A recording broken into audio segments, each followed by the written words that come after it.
Il a marqué les esprits. Jacques Villeray est un acteur qui fait partie des grands noms du cinéma français et plus précisément de la comédie.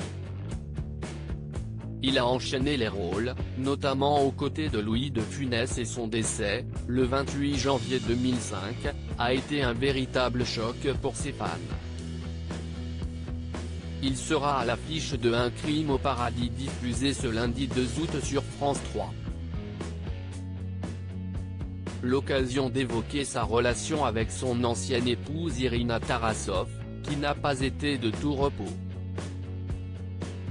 Dans un livre intitulé Un jour, tout ira et publié un peu après le décès de l'acteur, elle avait fait de nombreuses confidences concernant la face sombre de Jacques Villeray. En effet, elle avait évoqué son addiction à l'alcool. Dans son ouvrage, elle évoque un homme qui refuse de reconnaître ses fautes. Il n'avait jamais tort et ne s'excusait jamais, écrit-elle. Si tous deux ont longtemps été ensemble, leur relation s'est brutalement terminée le jour où il a tenté de mettre le feu au lit conjugal, se souvient-elle.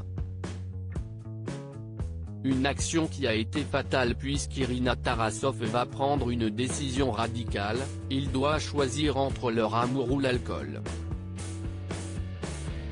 L'acteur finit par quitter leur domicile avant de lancer une procédure de divorce.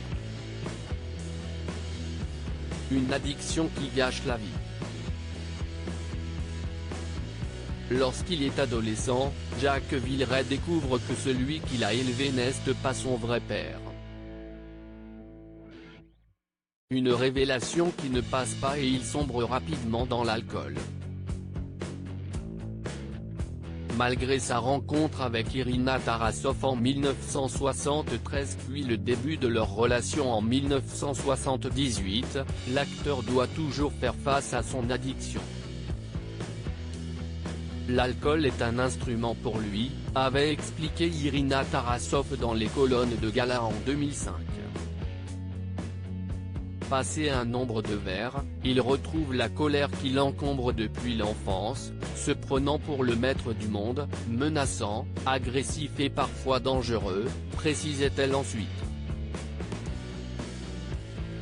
Leur quotidien n'était pas de tout repos et elle n'avait pas hésité à le qualifier d'enfer avant d'ajouter qu'elle avait songé à le quitter à de multiples reprises mais il me menaçait de se suicider, explique-t-elle. Jacques Villeray semble vivre un véritable enfer et sa carrière en prend un coup.